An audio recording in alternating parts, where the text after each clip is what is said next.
the thing that we were getting into before we hit record that I thought it would be an interesting topic for us to dig into is this idea of playbooks. Like you do a lot of things in your practice and help companies and early stage sales teams, especially with a lot of like the process creation, the playbook creations, a bunch of other awesome stuff you do. But this seems to be like the area you really nerd out on. Yeah, And I really do like, yeah, I do nerd out on it. so I'm curious before we dig into kind of how you think about playbooks, were you as a rep and like an early sales leader, were you that person that was creating playbooks then and documenting everything? Or was this just a skill that you had to acquire over time? Where did the playbook thing come from for you? Yeah, it definitely was not something that I had out of the box. I was a big instructor led trainer, so I would just put you in Hmm. a conference room. Right, this is back in the day when we were all together. I just put Yep. you in a conference room, and I would download everything that you needed to know, and I would expect you to be taking notes. I would say it probably again as I got more mature in my sales leadership is probably when things started to be documented. And as I started hiring more people, right? So the more people you had, the more inconsistencies I was having, and I was getting frustrated with the sales pipeline where stage 2 for one person was stage 3 for another person, and I'm like, I can't, the owner of the company is like, well, what's the projection for next quarter? I'm like, I don't know. And then I would say it became a really I was not doing it as much when I first started my business in 2016, but I think pandemic is probably where it really got solidified for me, because Mm, then we had remote work and the inability to, I used to call it, I used to do manage by walking around, right? Leadership by mm, walking around. So I would, and I was just would love to, I would just stand behind somebody and listen to their calls. I was definitely using call monitoring software back then, but I was doing just as much just eavesdropping and being yeah. able to correct in the moment. And then when that went away, I think was when I saw a really big need for documentation and formalization of processes so that somebody in North Carolina was doing it the same way as somebody in Utah. So this is maybe a really obvious question, but why is it important that people do things in a similar way? And the reason I ask that is, some of the pushback is, well, hey, if we're too structured, people can't think for themselves. Hmm. Hey, we don't want to stifle best practices. Hey, we have some reps. They're not going to want to do it that way. They do it a different way. Hmm. So why, again, obvious question maybe to someone like you, why is it good to standardize how people do things, especially if we're thinking across a really large organization? Yeah, it's funny. I'm glad you asked this because I'm prepared for this answer because I posted something on LinkedIn today, Of and it course. was the topic was called process before people. And Hmm. so, and somebody asked me the question, like, aren't you like taking away the creativity of the job and making it less fun? And I said, no, I don't think so. I said, I think everybody needs to have the baseline first. So then, if you understand, I talk a lot about people understanding their sales superpower.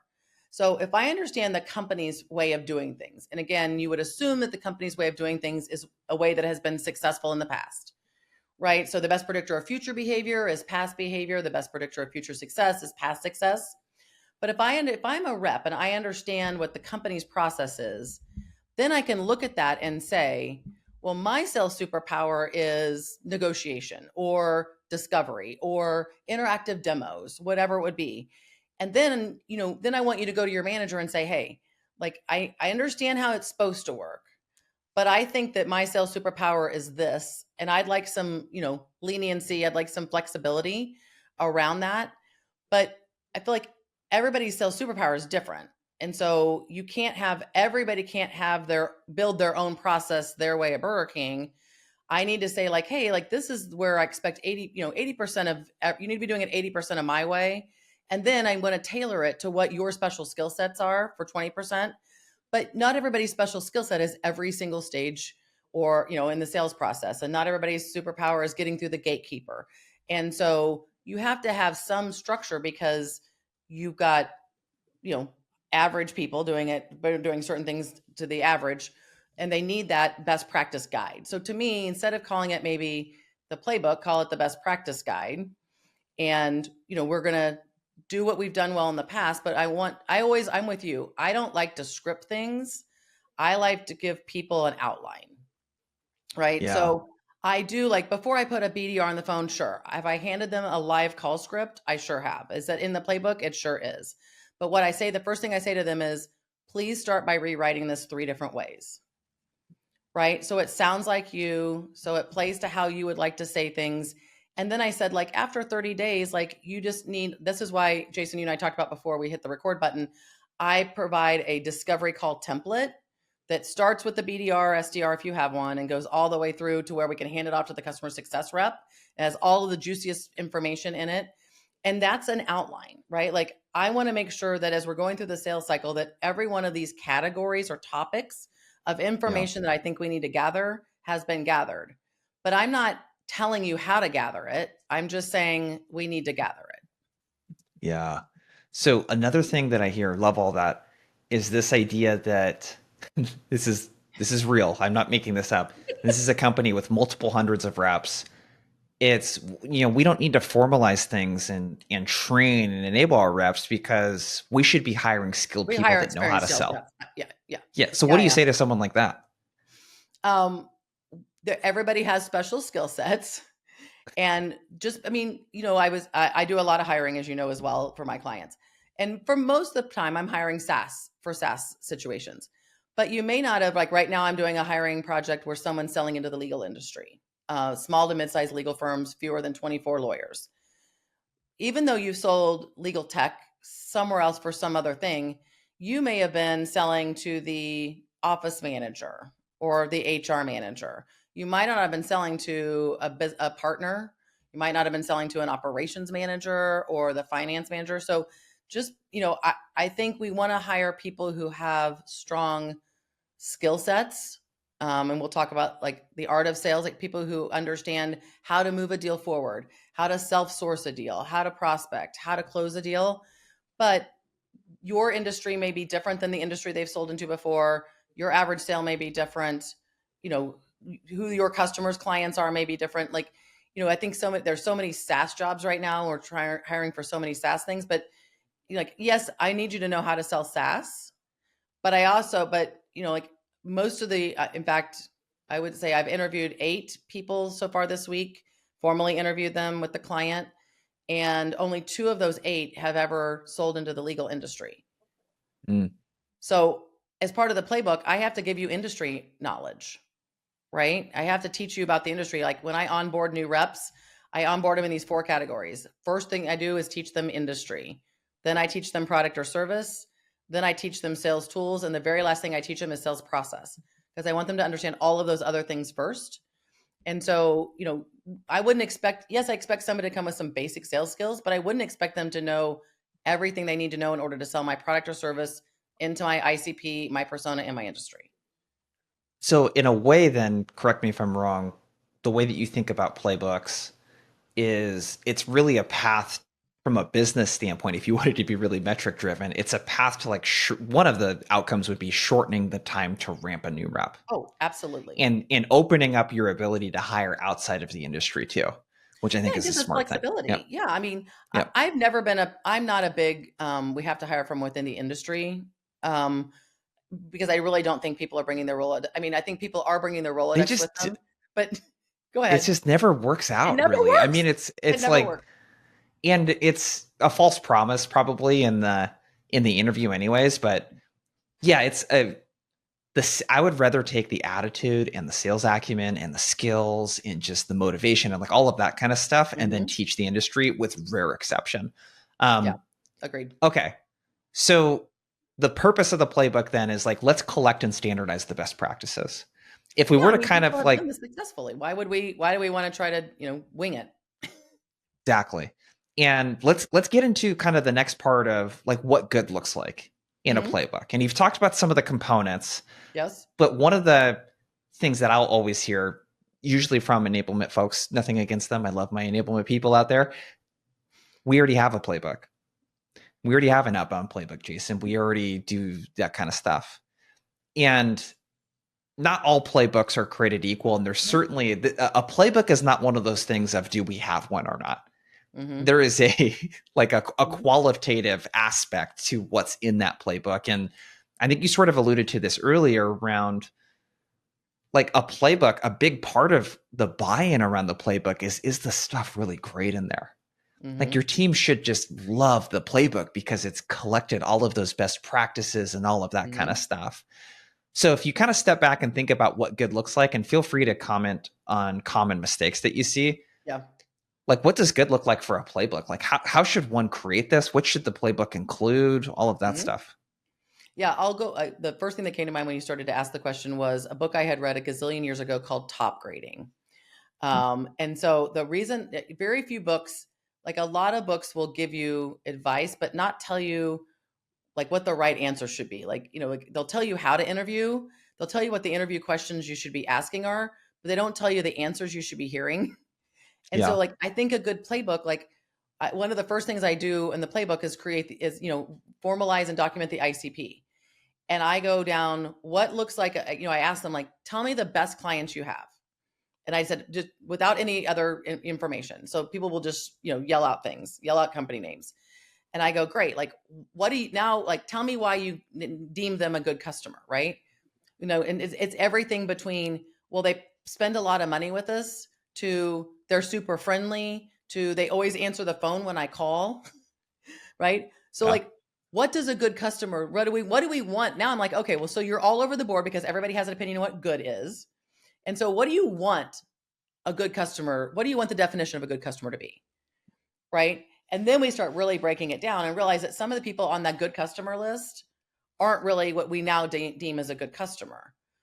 Answering the phone and being friendly doesn't necessarily, and not getting value out of the service, or doesn't deem you a good customer. Yeah. On the flip side, I asked them to give me the PETA customers, the pain in the ass customers. Who are the people that when you look down and you see the number and you're like, yeah, not now, maybe after lunch, right? Like, Yeah. can't do it. And what makes them a bad customer? And so, I think good not only tells you how to do it, but what the right thing to hear from is. Like I shared with you that when I build out the sales stages, I do all the things that normal people do. Mhm. We give them we write them down, we give them a name, we give them a probability, we determine how many weeks or months or whatever, how long they should stay in that particular stage. But then I take it a step further and I create a give get list of each stage. So in stage 1, what information we want to get from them, and what does fit look like from that, right? That's normally your qualification discovery type stage. I call it fit identified. And then Mhm. what information do you want to give them in return? Because this has to be a partnership from the very beginning. And so I think a lot of people will have the stages and the probability in their playbook. Some may have how long it should stay and tie that to the CRM. So there's an alert when we say it should only be in stage 2 for 4 weeks and now it's 8. Does the leader and the rep get an alert on that or not?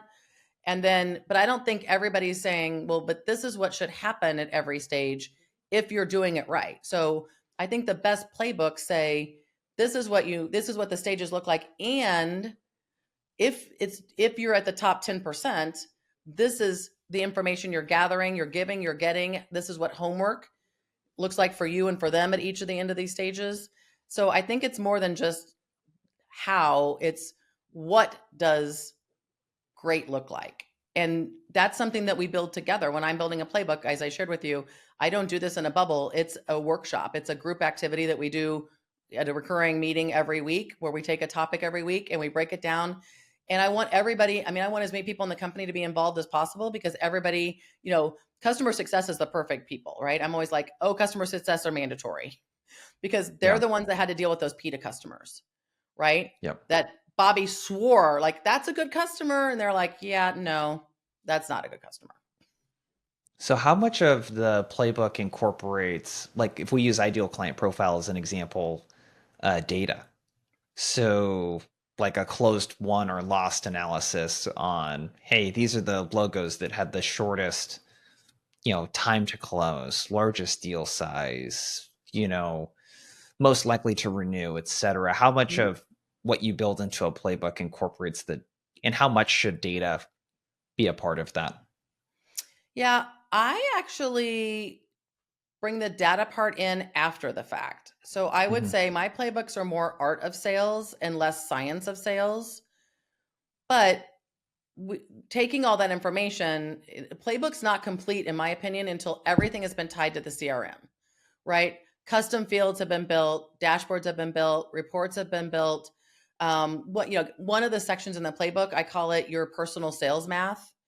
And Hmm. so, like I Yep. give a work, I teach the personal sales math and then I give a worksheet, right? And so the sales reps should go through that, fill out their worksheet, and so that they understand their own personal sales math. Because just because we say as a team, stage 2 should only be 4 weeks, maybe you personally know that if I can get someone to 3 weeks, it's got a 10% higher probability of closing.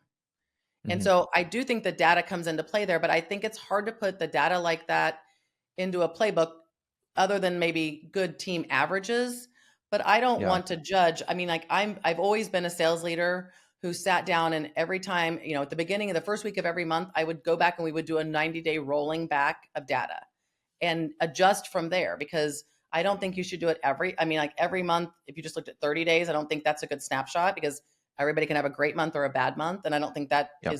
it deems who you are. And so I like to do the 90-day rolling, because I think that shows trends. So I think there's a place, I think, again, like I like a lot of data to come out in industry trends, right? When I'm building the industry part of the sales playbook, where we're talking about industry, but that's only as good as the information at that moment, right? Because they Hmm. call it a trend for a reason. So you have to keep a lot of things in the playbook have to constantly be updated and added when new information comes along. And economic situations change things. Like sales cycles could be longer than they were when we built the playbook last year because of economic situations or regional issues. There's a lot of things in the news right now about certain areas of the country and weather related issues. Like, things are just going to happen differently in Texas and New Mexico right now because of some of the problems they're having that we can't control. And so just there's always has to be room for flexibility. So I think you mentioned a big key thing there too, and that the playbook is a living, breathing document that needs to be updated. Before we get to that, like if we kind of step back a bit, what are the parts, what are the key components of a playbook? Like what areas are you building playbook around? You've mentioned a couple around like sales process and Yep. stages and stuff like that. Like what are the high level components of a good sales playbook? I think anything that someone needs to do more than one time, right? So I mean, it's anything that gets repeated that we need to have some sort of place to start, a roadmap or any kind of a map. So again, I do ICP, I build out persona documents, I do a competitor sheet. I actually do an internal and an external competitor sheet. So we do battle cards for the competitors that are external, but internal can be, build it or buy it, right? It could be that my Yep. development team thinks that they could do this better than you can do this. We talk about objection handling. We do live call scripting. We do the sales stages. I do pages on discovery. So we start with all of the topic areas that we want to get information about. And then we list every single question that should be under that topic area, from prospecting type questions to Hmm. questions that happen later in the sales stages.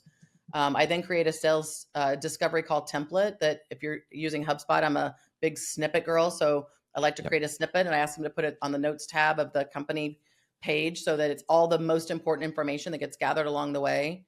Um, Things that I spend a lot of time on that I think don't get enough attention. This sort of goes back to the art of sales is I no longer use the word pain points, because I think individuals have pain points, but businesses have problems.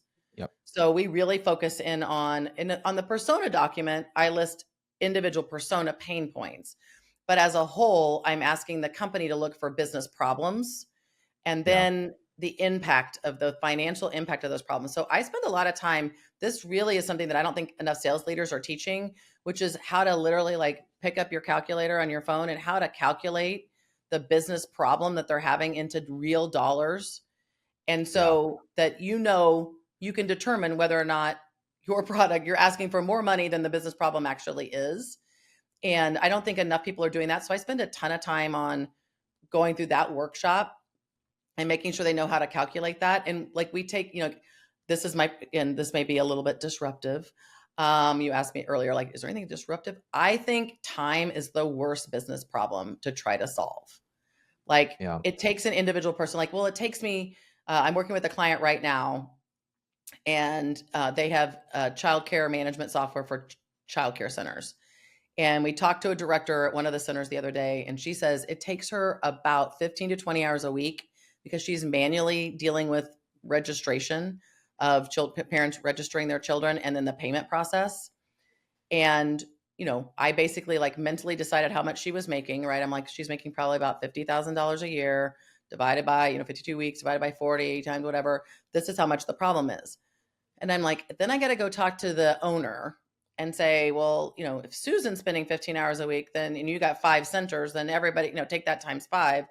But does the owner going to think that that's a business problem, or that's just part of her job?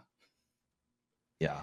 Right. It's like the soft costs are it's really hard to sell through soft costs like that.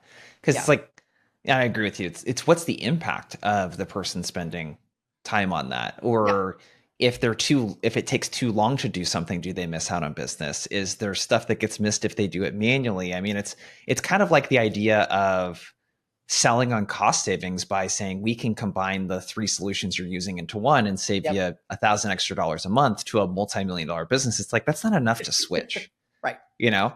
Yeah. So that unlock, and really what I'm getting there is a part of this, the playbook should really, with the personas, really uncover the business acumen piece of the equation where you understand how the solution impacts the business. Like, I'll give you an example too. I'm working with a company right now that sells to like construction contractors, and it's like CRM type software. Mm-hmm.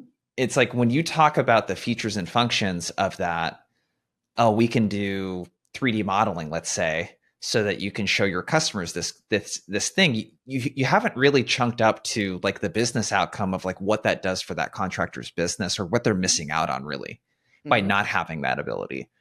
So that part is like, I feel like that's so big in order Yeah. to like really, especially these enterprise companies, to like really help them understand the business impact.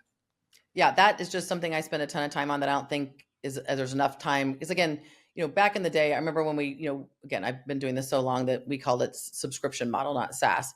But we like just getting reps to get pain points was like a big deal, right? Like they're like, oh, Mhm. we're not asking about pain. But now I feel like everyone is doing that. Everyone thinks they're getting business problems or pain points or whatever they want to call them, but nobody's really talking about that business impact. And that's what I think Yep. separates top 10% sales reps from the other 90% is the Yep. understanding that. And again, I tell people, I go, if you can't, I go, most people aren't calculating it that you're talking to, right? They know it's a problem, but they don't know, they haven't either wanted to or attempted to try to figure out how much of a problem it is. And I said, if you can't grab your calculator and talk them through it, then they've probably not done it themselves either. Yep. So I think those are like, this is where I think the art of sales for me really starts to come into play. And, you can have all the data in the world about, how long, if it stays in the sales stage 2, 8 weeks versus 4, chances of you closing it are slim to none. But maybe the reason why it's staying in there too long is you haven't done some of the art of sales that I think the playbook really needs to bring in and have Yep. available. The other area that people really don't have like formal referral process. I put a formal and documented referral process in place, and that involves everybody, right? That involves sales and customer success, help desk or customer service if you have it. Like everybody can be involved in that. So I think there's some of those things that we know intuitively that, the best leads come from our customers or former customers. And yet we still don't have a formal process for that. So, Yep. anything that people talk about all the time, like, well, what about going after, doing a customer campaign? Well, that's great. But like, that should be an ongoing thing, right? After, Yep. I read an article one time that said the best time to actually ask for a referral is in the middle of implementation if things are going well. Yeah. Emotional highs. That's what you Right. want to look for. Yep. Right. And so like, do we have like, that would mean that the implementation team, right, has to be involved. They have to be able to let us know that things are going fabulously. Cause a lot of times in SaaS, we sell it, we wash our hands of it, we hand the baby over and ask someone else to Yep. raise it. Right. Yep. And so, I think all of the things that you can think about when a sales leader says, well, we really should be, right, like a closed loss campaign. Well, do we have a process around that? You Yeah. know, Yep. So we've talked about the purpose, what good looks like. let's kind of segue into this usability piece. And I think a part of this question is like, who should own the playbook at the company? Are you trying to get me in trouble, Jason? It feels like you've setting me up for a failure. I think everyone owns the playbook. I think the Yeah. sales leader. I think someone has to be the official scriber, right? Yeah. How do you think about who to assign that responsibility to, and like the person that is making sure that it keeps updated and like that sort of thing? Yeah. In a smaller organization, it's probably the sales leader. In a larger organization, it could be enablement. But I think it's everyone's responsibility. There should be some way of saying, hey, that's not in the playbook. We should add that to the playbook. I had an instance today where a contract got transferred over to customer success from the sales team. And in the contract, they bought two separate products, they both had the same line item. We, the signature software that we use PandaDoc there. They didn't have a line for a new product that we had. So they used another product line item twice with two different amounts. And the customer success rep was like, what's going on here? Did they not buy this? And we were like, yeah, they bought that. They're like, well, it doesn't say so. And I'm like, oh, geez. Right. I'm like, okay, I'll get it added to the playbook. Right. I'm like, Yeah. okay. So, I mean, like, somebody has to raise their hand and say, like, this process is broken. And then, so I think everybody, like, maybe it's a Slack channel, right? Maybe it's, that's probably the easiest place for it.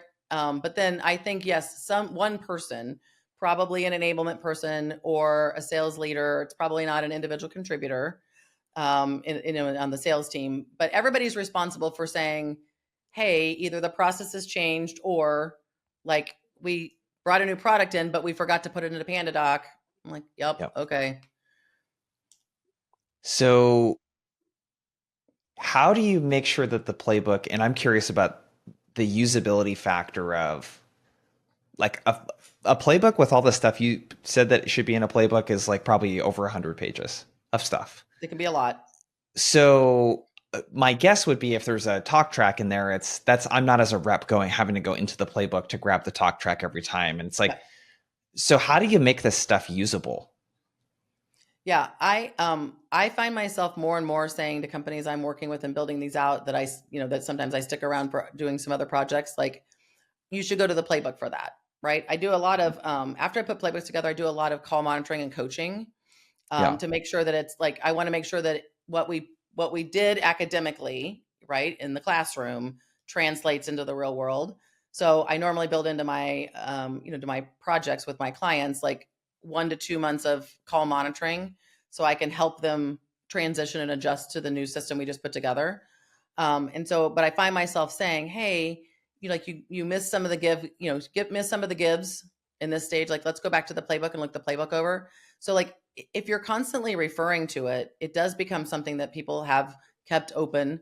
I use Google Sheets, so it's something they've kept open.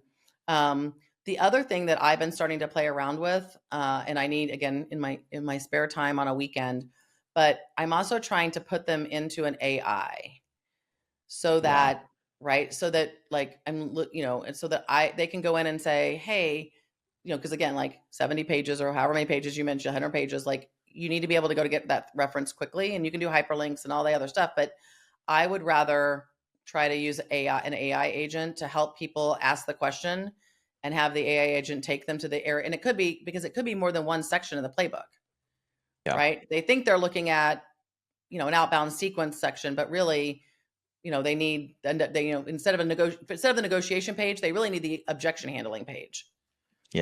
Section. They think it's a negotiation, but really they're not seeing it as an objection. And so maybe they need both sections. So I'm trying to, I think with technology today, you can make it a lot easier for people. And I think that's one of the things that people were always kind of, I would say, anti-playbook. They were like, playbooks are for new hires. Playbooks are, they're always outdated.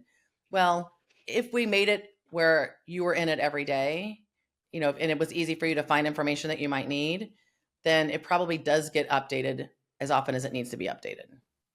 Yeah. I was thinking like after you said that, it's like AI is the new playbook.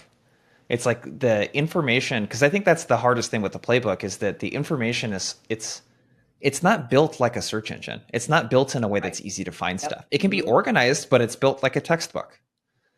That's And right. I don't You're know about you. I don't know the last time I read a textbook to learn how right. to do something. That's It's right. like it moves so much faster than that. So that would be a really cool solution, by the way, if you could.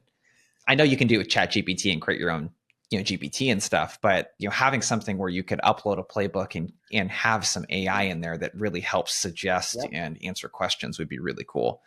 Yeah. Um, so you mentioned keeping them relevant. The idea of the playbook collecting digital dust, so to speak.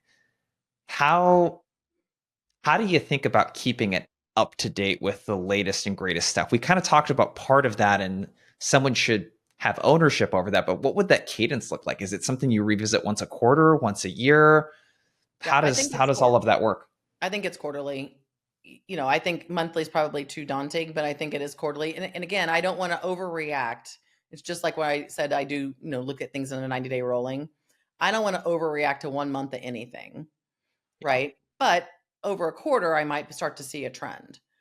And so I definitely think, and when you're putting together, and Jason, you and I both do this, but we're putting together email templates. I mean, when I'm, my playbook includes email templates for all different kinds of things.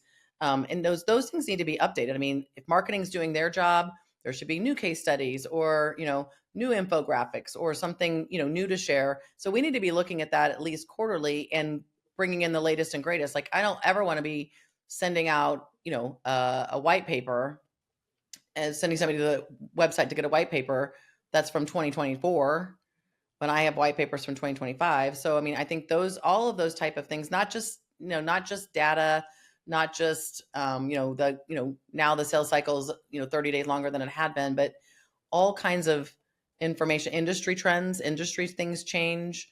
But I think quarterly. What do you think? You do this. What's I your mean, it's thought? got to at least be quarterly. Yeah, I would Yeah. imagine. I think it Yeah. depends on what parts of the playbook. Like, Mm-hmm.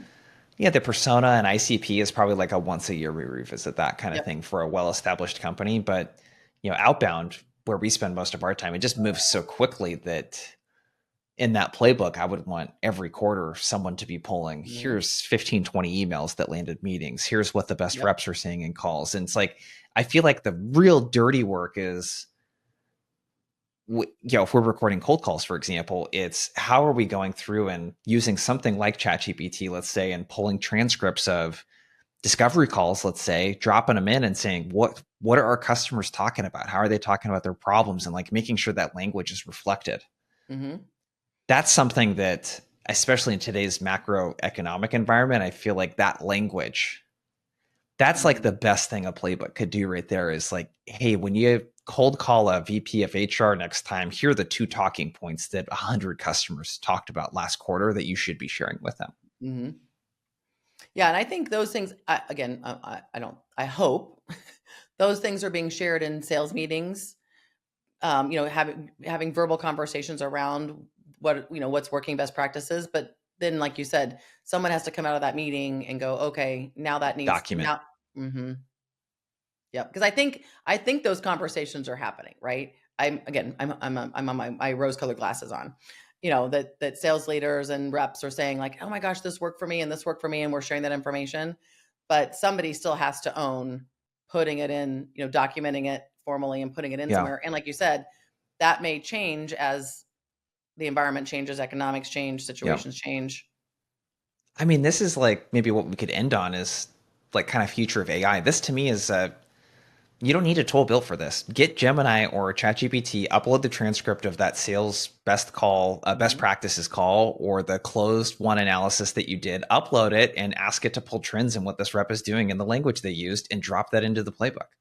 Yeah, I mean, it's it's like there's just no excuse for it now. It's too easy. so easy to It's do. too easy. Yeah, yeah, Like, for because sure. I would build playbooks and I would have to like I would listen to customer calls. You got to parse through and listen to and I would try to transcribe stuff that I heard, and it's like it's so easy to pull out those trends. Hmm. Um, what are you though? Like, if we think about the concept of the playbook being to collect and standardize these best practices so that we can ramp people faster, get people using more standardized stuff, improve win rates, whatever it might be. How do you see AI in the next year or two? Like, what do you see the intersection being with all of this stuff that you're doing around standardization? I think it's what you said. I think it's being able to validate. So let's call it validating the playbook, right? So we put all Hmm. this in there, but then we have real life examples from every day. If we're feeding in these real life examples, is the playbook valid or not valid? Is it out of date or not out of date? Um, and then, what, like, you and I are doing the AI thing, right? So we're personalizing our chat GPT. I'm using other AI tools as well that get to know me. And then, a lot of times I'm using it to say, this is what I want to like, this is what I'm trying to say, or I use it a lot of times for summaries and Yeah. summarize something, right? I'm like, okay, like here's what I wrote. Like now give me like the really mic drop summary. And Yeah. the more it knows you, the more, the more you're like, I mean, a couple times I've been like, wow, that was like so spot. That's so me. Yeah. Like that's even like more me than I would have done if I'd written it. Um, Yeah. but I think, in every once in a while I ask it, I'm like, and I ask it, I say like, hey, like based on everything that you're tracking for me, what are the things I'm talking about? And recently it said to me, you're talking a lot about hiring. Like a lot of the things that you're Yeah. talking about in posts on LinkedIn or when you're talking with your customers, like it's tracking a lot of that stuff. And I was like, okay, so then I get to decide, right? Am I leaning into that? Or I'm like, ooh, like, I'm talking too much about hiring, or do I want to just go all in on that? But I think, from the science of sales side, I think all of that, there's all of that's for the taking, right? If you can master AI or you've got good dashboards reporting, all the CRM systems now have AIs built into them. But what if you were using AI to make you a better art of sales rep, right? Yeah. Saying it in a way like you've got the trends, right? You know what the trends are and what the best reps are saying, but can it help you say it the way that you would say it, that's comfortable for you, that would be impactful for someone to hear it coming out of your mouth, in a way that sounds authentic? Because that's the other thing that I get worried about AI is lack of authenticity, right? Yeah. So I want it to be authentically you. I want the information to be authentically you. I want it to sound like you. So, and I would say just playbook or no playbook, like go play AI. There are so many AI agents and apps and everything. Like figure out what works for you and how you can not just be more efficient, but like use it as a personal development tool. Yeah. Yeah. It just should be a part of your everyday It really existence, should. professionally and personally. Like you just have to. Um, cool. It's great having you on, Kristie. You Thank have a you. book, Selling Your Way In. Let us know where people can go to grab that book, where they can go Yep. to check more of your stuff out, all I that would stuff. love for people to connect with me on LinkedIn. Send me a note when you make a connection request and tell me what your one takeaway from our time today was. And then Selling Your Way In is anywhere you want to get your books, or if you're not sure where, just go to sellingyourwayin.com. We will point you in the right direction.